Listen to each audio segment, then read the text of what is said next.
বনী ইসরায়েলকে আল্লাহ কিতাব দান করেছেন। আমাদের যেমন কুরআন রয়েছে, তাদেরকেও অন্য কিতাব দেওয়া হয়েছিল। কুরআন যাকে বর্ণনা করেছে অন্য কুরআন হিসেবে, অর্থাৎ আগের কিতাব। তারা তাদের কিতাবকে গুরুত্ব দিয়ে গ্রহণ করেনি। তাদের মাঝে বেশ কিছু বিভ্রান্তিমূলক ধারণা গড়ে ওঠে। আমরা যদিও এত ভালো মুসলমান নই, সমস্যা নেই। আল্লাহ যদি আমাদের দোজখে ফেলেনও, সবচেয়ে খারাপ পরিস্থিতিতে আল্লাহ যদি আমাদের জাহান্নামে ফেলেনও, এটা হবে সাপ্তাহিক ছুটির মতো, কয়েকদিন মাত্র। কারণ তিনি আমাদের এতই ভালোবাসেন যে মুসলমানরা শেষমেশ তো জান্নাতে যাবেই। তাই আমরা যদিও জাহান্নামে যাই, সেটা হবে অল্প কিছু দিনের জন্য, সমস্যা নেই। লান তামাসসানা নারু ইল্লা আইয়ামাম মা'দুদাত, গুটি কয়েকদিন ছাড়া আগুন কখনো আমাদের স্পর্শ করবে না, কিছুদিন মাত্র। ব্যাপারটা হলো, জান্নাত জাহান্নামের পূর্বে বিচার দিবস রয়েছে, যেটি একদিনের জন্য, সেটা 1000 বছর লম্বা হবে। জান্নাত বা জাহান্নাম নয়, আল্লাহর কথা অনুযায়ী শুধু বিচারের দিনটি এত লম্বা হবে। আর বিচারের দিনটি হবে মাত্র একদিনের, আর জান্নাত জাহান্নাম চিরকালের জন্য। তাই কেউ যখন বলে গুটি কয়েকদিন, তাকে এখনকার দিনের হিসেবে চিন্তা করলে তো হবে না। বর্তমানে পৃথিবী তার অক্ষ বরাবর ঘুরে, আমরা সূর্যের উদিত হওয়া এবং অস্ত যাওয়া দেখি। কিন্তু কিয়ামতের দিন সূর্য, চাঁদ এবং পৃথিবীর সবকিছুকে ধ্বংস করে নতুন একটা ব্যবস্থাপনা তৈরি করা হবে। তাই আমরা এখন যেভাবে 24 ঘন্টার হিসেব করি, সেভাবে রাত দিনের হিসাব করলে তো চলবে না যখন আখিরাত শুরু হবে। চলুন তাহলে সবার আগে এই ধারণাটি আমাদের মাথা থেকে ফেলে দেই। কোরআনের বহু জায়গায় জাহান্নামের আলোচনা করা হয়েছে, কিন্তু আমি শুধু কোরআন থেকে একটি বর্ণনা আপনাদের সামনে উপস্থাপন করতে চাই। আমার মতে এটি আল কোরআনের জাহান্নামের সবচেয়ে গুরুত্বপূর্ণ বর্ণনা। কোরআনের একজন ছাত্র হিসেবে আমি মনে করি এই বর্ণনাটি জাহান্নাম সম্পর্কে জানার শুরু মাত্র। কেউ যদি এই বর্ণনাটি বুঝতে পারে, তাহলে সে জাহান্নাম সম্পর্কে যথেষ্ট জানে। আয়াতটি শুরু করা হয়েছে এই কথা বলে, ওয়ালা ইন মাসসাতহুম, এমনকি যদিও।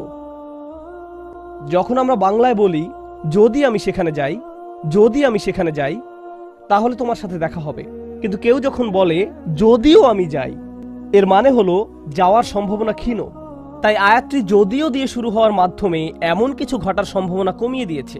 এভাবে বলার মাধ্যমে আল্লাহ কোনো কিছুর উপর জোর কমিয়ে দেন। সহজ কথায় তিনি বাক্যটিকে দুর্বল করে দিচ্ছেন। যদিও, যদিও কি? যদিও মাসসাতহুম, যদিও এটা তাদের স্পর্শ করে। আরবিতে মাসসা অর্থ কোনো কিছু যখন আপনাকে সামান্যতম স্পর্শ করে, যেমন কোনো মাছি যখন কোনো মতে স্পর্শ করে, যদি সেকেন্ডের জন্য স্পর্শ করে তখন তাকে বলা হয় মাস। সুতরাং এটা যদি তাদেরকে কোনো মতে স্পর্শ করে 1 সেকেন্ডের জন্য, মাসসাতহুম। এখন কি তাদের স্পর্শ করে? আপনারা হয়তো ভাবছেন আগুন যদি তাদের স্পর্শ করে। আল্লাহ বলছেন নাফহাতুন, একটা হালকা বাতাস যদি তাদের স্পর্শ করে। চলুন এই বাতাস নিয়ে একটু আলোচনা করা যাক। আরবিতে নাফহাতুন বলতে বোঝায় দরজা বন্ধ করলে যখন সামান্য একটু বাতাস এসে পড়ে, পর্দা নড়ে ওঠে, অথবা কেউ জানালা বন্ধ করলে যেভাবে হালকা বাতাসে পর্দা নড়ে ওঠে। এই বাতাসের যা বাহির থেকে ভেতরে আসে বা ভেতর থেকে বাহিরে যায়, দুই ধরনের আছে। একটি হলো লাফহা, লাম যোগে, আরেকটি হলো নাফহা। লাম যোগে লাফহা মানে বাতাসটি গরম, আর নুন যোগে নাফহা মানে বাতাসটি ঠান্ডা। আল্লাহ বলছেন এমনকি যদি ঠান্ডা বাতাস তাদেরকে স্পর্শ করে, যদি ঠান্ডা বাতাস তাদেরকে স্পর্শ করে তোমার প্রতিপালকের শাস্তি থেকে। তিনি এই আয়াতে জাহান্নাম কাউকে স্পর্শ করার কথা বলছেন না। তিনি এই আয়াতে আগুন কাউকে স্পর্শ করার কথা বলছেন না। তিনি এমনকি গরম বাতাস কাউকে স্পর্শ করার কথাও বলছেন না। তিনি আগুনের ঠান্ডা অংশের কথা বলছেন, আর এটা আপনাকে চিরকালের জন্য স্পর্শ করছে না। প্রসঙ্গত আমরা ফিজিক্সে পদার্থের 3টি অবস্থার কথা শিখেছি, সলিড, লিকুইড এবং গ্যাস। সলিড বা কঠিন কিছু যদি স্পর্শ করে আমরা তা অনুভব করতে পারি। এই মুহূর্তে গ্যাস আমাদেরকে স্পর্শ করছে, বাতাস এখন আমাদেরকে স্পর্শ করছে, আমরা এটা অনুভব করি না। আর এই আয়াতে আল্লাহ বর্ণনা করছেন কি তাদের স্পর্শ করছে? বাতাস তাদেরকে স্পর্শ করছে। কোন ধরনের বাতাস? অপেক্ষাকৃত গরম বাতাস নাকি ঠান্ডা বাতাস? ঠান্ডা বাতাস। ঠান্ডা বাতাস কোনো রকম তাদেরকে স্পর্শ করছে। এই আয়াতের সবচেয়ে উল্লেখযোগ্য বিষয় হলো, আমি একটু আগে নাফহা এবং লাফহার কথা বলেছিলাম। অন্য কথায় তারা এখনো জাহান্নামে প্রবেশ করেনি, তারা এর দিকে অগ্রসর হচ্ছে। আর জাহান্নামের অপেক্ষাকৃত ঠান্ডা বাতাস এসে কোনো মতে তাদেরকে স্পর্শ করলো, তখন তাদের প্রতিক্রিয়া কি? চিৎকার করে বলে উঠবে, ইয়া ওয়াইলানা, হায়, সবচেয়ে কঠিনতম শাস্তি আমাদের জন্য শুরু হয়ে গেছে। ইন্না কুন্না যালিমিন, আমরা সব সময় অপরাধী ছিলাম। তারা সাথে সাথে তাদের সব অপরাধ স্বীকার করবে। যে কারণে এই আয়াতটি আমি সংক্ষেপে আপনাদের নিকট উপস্থাপন করলাম। প্রথমত, এই আয়াতে আল্লাহ জাহান্নামের শাস্তির অভিজ্ঞতা বর্ণনা করছেন না। আল্লাহ সকল বিশ্বাসীকে জাহান্নামের আগুন থেকে মুক্ত রাখুন। কিন্তু আল্লাহ এখানে বর্ণনা করছেন এমনকি জাহান্নামের আগুনের কাছে গেলে এবং ক্ষণিকের জন্য এর বাতাসের সামান্য স্পর্শ লাগলে একজন মানুষ চিন্তা করা শুরু করবে এর চেয়ে আর ভয়ঙ্কর কোনো শাস্তি হতে পারে না। এজন্যই আল্লাহ দোজখের আগুন সম্পর্কে বলছেন, ইন্নাহা সাআত মুস্তাকাররা ওয়া মুকামা, নিশ্চয়ই তা অবস্থানস্থল ও আবাসস্থল হিসাবে কতই না নিকৃষ্ট। অল্প এবং বেশি যে কোনো সময়ের জন্য ওটা কত নিকৃষ্ট জায়গা। এক সেকেন্ডের জন্য এটা ভাববেন না যে আমি তো খারাপ, আল্লাহ যদি আমাকে জাহান্নামে ফেলেনও এক সময় তো আমি এখান থেকে মুক্তি পাবো। এই ধরনের চিন্তাকে কখনো প্রশ্রয় দিবেন না। এই ভূমিকা দেওয়ার পর যখন বিচার দিবস শুরু হবে, যখন সমগ্র মানব জাতি একত্রিত হবে, তারা জানে না কোথায় যাবে, তারা জানে না কোন দিকে ফিরবে। এই ঘটনা আসলে রাসূলুল্লাহ সাল্লাল্লাহু আলাইহি সাল্লামের একটি হাদিসে উল্লেখ করা হয়েছে এবং জ্ঞানের প্রতি মুসলমানদের আগ্রহ ছিল সব সময়। তো একবার কিছু মানুষ বিখ্যাত সাহাবী আনাস ইবনে মালিক রাদিয়াল্লাহু তাআলা আনহুর কাছে এলো, কারণ মানুষ লোকমুখে এই খবর পেয়েছিল যে আনাস এই হাদিসটি জানতেন, আর এটি অনেক বড় একটি হাদিস, বুখারী শরীফে বর্ণিত আছে। এই ঘটনা ঘটে রাসূলুল্লাহ সাল্লাল্লাহু আলাইহি সাল্লামের ইন্তেকালের পরে। তিনি বলেন, হাদ্দাসানা মুহাম্মাদুন সাল্লাল্লাহু আলাইহি ওয়াসাল্লাম। এখন আনাস রাদিয়াল্লাহু তাআলা আনহু কথা বলছেন। তিনি বলেন, রাসূলুল্লাহ সাল্লাল্লাহু আলাইহি সাল্লাম আমাদের বলেছেন, ইযা কানা ইয়াউমুল কিয়ামাতি মা জান্নাসু বা'দুহুম ফি বা'দ। মনোযোগ দিয়ে শুনুন। যখন বিচার দিবস শুরু হবে, মানুষ ঢেউয়ের মতো একে অপরের উপর আশ্রয় পড়বে, সর্বত্র বিশৃঙ্খলা, সবাই একে অন্যের দিকে ছুটতে থাকবে। ফায়াতুনা আদম, তারা কোনো একভাবে আদম আলাইহিস সালামের দেখা পাবে, তারা তার কাছে ছুটে আসবে। ফায়াকুলুনা ইশফা আলানা ইলা রাব্বিক, সমগ্র মানব জাতি আদম আলাইহিস সালামের কাছে ছুটে আসবে এবং বলবে, আপনি কি দয়া করে আমাদের পক্ষ থেকে আল্লাহর সাথে কথা বলতে পারবেন? আমরা আল্লাহর ভয়ে ভীত। আপনি তো প্রথম মানুষ, আপনি তো সেই ব্যক্তি যাকে আল্লাহ ফেরেশতাদের সিজদা দিয়ে সম্মানিত করেছেন, আপনাকেই তো পছন্দ করা হয়েছে, আমরা সবাই আপনার সন্তান, আপনি আমাদের পিতা, তাই দয়া করে আমাদের জন্য আল্লাহর সাথে কথা বলুন, আমরা খুবই ভীত। এরপর তিনি বলবেন, ফায়াকুলু লাস্তু লাহা, তিনি বলবেন, আমি এর যোগ্য নই, আমি পারবো না। ফায়াকুলু লাস্তু লাহা ওয়ালাকিন আলাইকুম বিইব্রাহিম, তোমরা কেন ইব্রাহিমের সাথে কথা বলছো না? তোমাদের উচিত ইব্রাহিমের সাথে কথা বলা। অতএব মানব জাতি এখন কার খোঁজ করছে? ইব্রাহিম আলাইহিস সালাম। ফাইন্নাহু খলিলুর রহমান, তার কাছে যাও, কারণ তিনি রহমানের খুবই কাছের বন্ধু। ওয়াত্তাখাযাল্লাহু ইব্রাহিমা খলিলা, কুরআনে এসেছে আল্লাহ ইব্রাহিমকে তার বন্ধুরূপে গ্রহণ করেছেন। তাই ইব্রাহিমের কাছে যাও, তিনি তোমাদের সাহায্য করতে পারবেন। তারা ইব্রাহিমের কাছে যাবেন।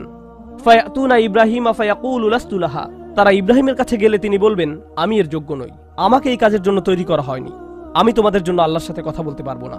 ওয়ালাকিন আলাইকুম বিমূসা, তোমরা কেন মূসা আলাইহিস সালামের কাছে যাচ্ছ না? তো মানব জাতি মূসা আলাইহিস সালামের কাছে দৌড়ে যাবে। ফাইন্নাহু কালিমুল্লাহ, তিনি আল্লাহর সাথে অনেক কথা বলতেন। ওয়া কাল্লামাল্লাহু মূসা তাকলিমা, আর আল্লাহ মূসার সাথে কথা বলেছেন সরাসরি। সুতরাং তিনি যেহেতু আল্লাহর সাথে কথা বলতে অভ্যস্ত, আজকে তো কথা বলার উত্তম সময়, তিনি তোমাদের পক্ষ থেকে আল্লাহর সাথে কথা বলবেন। ফায়াতুনা মূসা ফায়াকুলু লাস্তু লাহা, মানব জাতি দৌড়ে মূসা আলাইহিস সালামের কাছে যাবে, তিনি বলবেন, আমি এর যোগ্য না, আমি পারবো না। ওয়ালাকিন আলাইকুম বিঈসা, তোমরা ঈসা আলাইহিস সালামের কাছে কেন যাচ্ছ না? ফাইন্নাহু রূহুল্লাহ ওয়া কালিমাতুহু, তিনি হলেন আল্লাহর দেওয়া রূহ এবং তিনি আল্লাহর কালিমা, আল্লাহর হুকুমে তিনি অলৌকিকভাবে জন্মগ্রহণ করেন।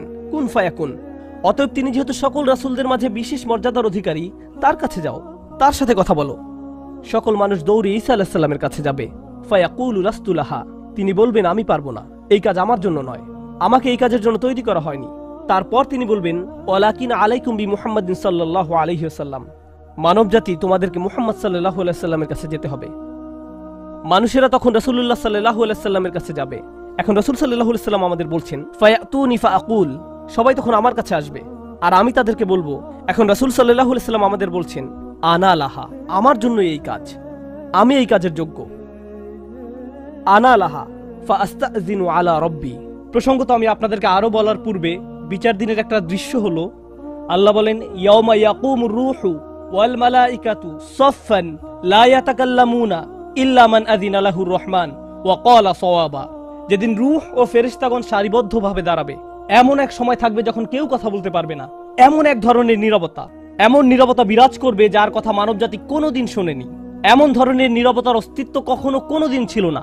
সেই রকম পিনপতন নীরবতায় আল্লাহ বলেন, লা ইয়াতাকাল্লামুন, কেউ কথা বলতে পারবে না, ইল্লা মান আযিনা লাহুর রহমান, দয়াময় আল্লাহ যাকে অনুমতি দিবেন সে ব্যতীত। আর তিনি হলেন মুহাম্মদুর রাসূলুল্লাহ সাল্লাল্লাহু আলাইহি সাল্লাম। তিনি এমন সময় আল্লাহর কাছে আসবেন যখন সৃষ্টির কারো একটি শব্দ করার অনুমতি থাকবে না, সৃষ্টির কারো কোনো আওয়াজ শোনা যাবে না। তিনি আল্লাহর সামনে এসে আল্লাহর কাছে কথা বলার অনুমতি চাইবেন। ফায়ুযানু লি, তিনি বলেন আমাকে কথা বলার অনুমতি দেওয়া হবে। ওয়ায়ুলহিমুনি মাহামিদা আহমাদাহু বিহা লা ইয়াহদুরুনিল আন, সেই দিন আল্লাহ আমাকে স্পেশাল একটি দোয়ার মাধ্যমে তার প্রশংসা, তার কৃতজ্ঞতা করা শেখাবেন, যেটি বিচার দিবসে আমাকে দেওয়া হবে, যা এর পূর্বে কাউকে দেওয়া হয়নি, কোনো সৃষ্টিকে দেওয়া হয়নি। এক স্পেশাল ওয়াহি রাসূলুল্লাহ সাল্লাল্লাহু আলাইহি সাল্লামকে দেওয়া হবে বিচার দিবসে, যা কোনো সৃষ্টিকে দেওয়া হয়নি। আর তিনি সেই দিন সে স্পেশাল উপায়ে আল্লাহর প্রশংসা করবেন। লা ইয়াহদুরুনিল আন, আর সেই ওহী এখনো আমার কাছে আসেনি, সেই দোয়া এখনো আমি জানি না। ফা আহমাদাহু বিতিলকাল মাহামিদ, তারপর আমি আল্লাহর দেওয়া সেই স্পেশাল বাক্যগুলোর মাধ্যমে আল্লাহর প্রশংসা করব। ওয়া আখিরু লাহু সাজিদান, আমি সেই বাক্যগুলো উচ্চারণ করার পর আল্লাহর সমীপে সিজদায় অবনত হব। কিয়ামতের দিনে দৃশ্যপটে রাসূলুল্লাহ সাল্লাল্লাহু আলাইহি সাল্লাম এমন জায়গায় থাকবেন, এই অবস্থাকে বলা হয় মাকামা মাহমুদা, একটা স্টেশন, অথবা বলতে পারেন এমন একটা স্টেজ যা প্রশংসিত, আর মানব জাতি সেটা প্রত্যক্ষ করবে। আমরা সবাই এটা দেখতে পাবো, আমরা সবাই তখন নিশ্চুপ থাকব, আর তিনি সিজদায় পড়ে যাবেন। তিনি যখন সিজদায় পড়ে যাবেন তখন আল্লাহ আযজা ওয়া জাল্লা তার সাথে কথা বলবেন। এতক্ষণ তিনি আল্লাহর সাথে কথা বলছিলেন, এখন আল্লাহ আযজা ওয়া জাল্লা তার সাথে কথা বলবেন। তিনি কি বলবেন? ইয়া মুহাম্মদ ইরফা রাসাকা, তিনি বলবেন মুহাম্মদ তোমার মাথা উত্তোলন করো। ওয়াকুল, বলো, ইউসমা আলাকা, তোমার কথা শোনা হবে। শুধু যে আল্লাহ তার কথা শুনবেন তা নয়, বরং বিচার দিনে উপস্থিত সবাই তার কথা শুনতে পাবে।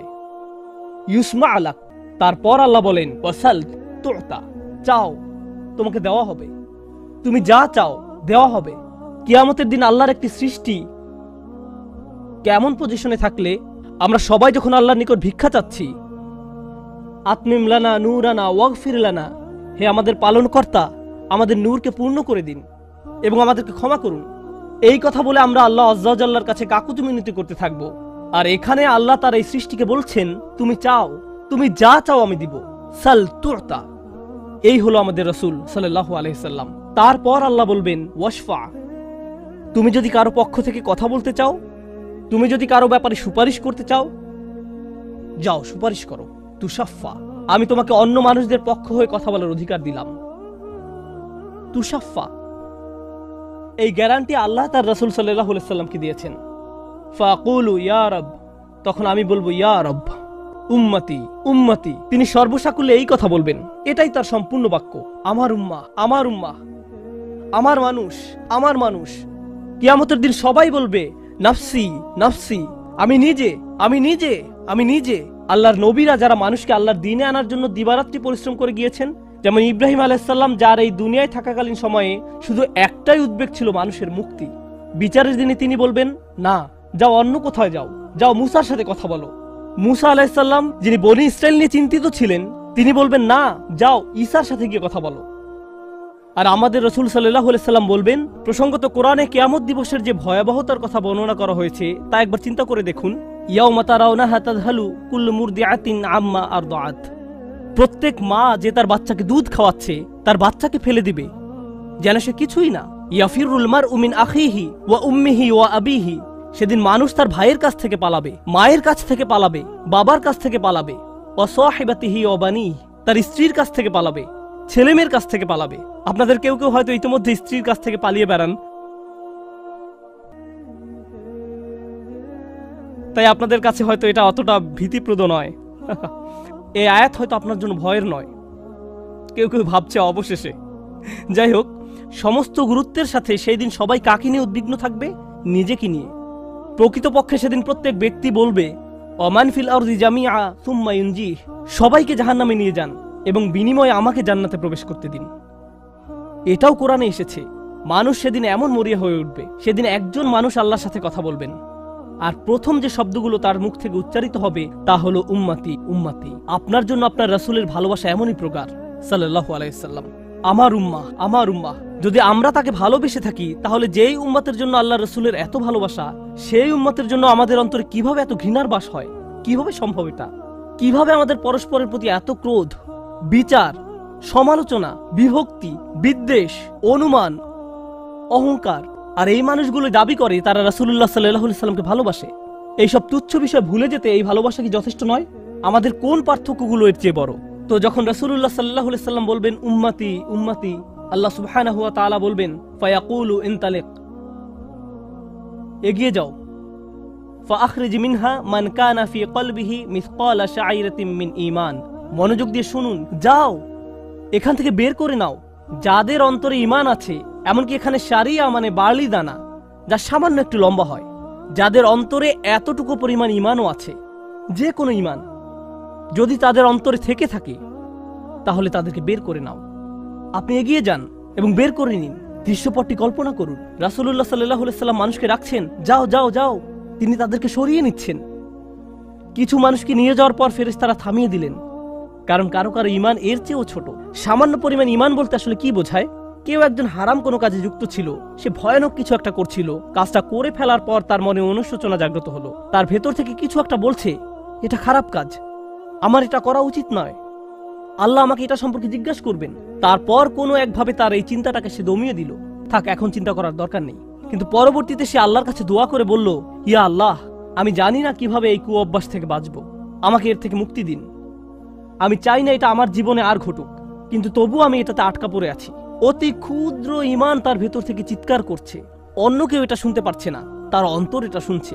আর আল্লাহ আজ্জা জাল্লা বলছেন, তারা যদি এতটুকু ঈমানও দেখাতে পারে, আপনি এগিয়ে যান, তাদেরকে বের করে নিয়ে আসুন, আপনি তাদেরকে বের করে নিয়ে আসুন। আর তিনি যখন এভাবে মানুষদেরকে বের করে নিয়ে আসবেন, তখন ফেরেশতারা একসময় থামিয়ে দিবেন, কারণ অনেক মানুষের অন্তরে এতটুকু ঈমানও নেই।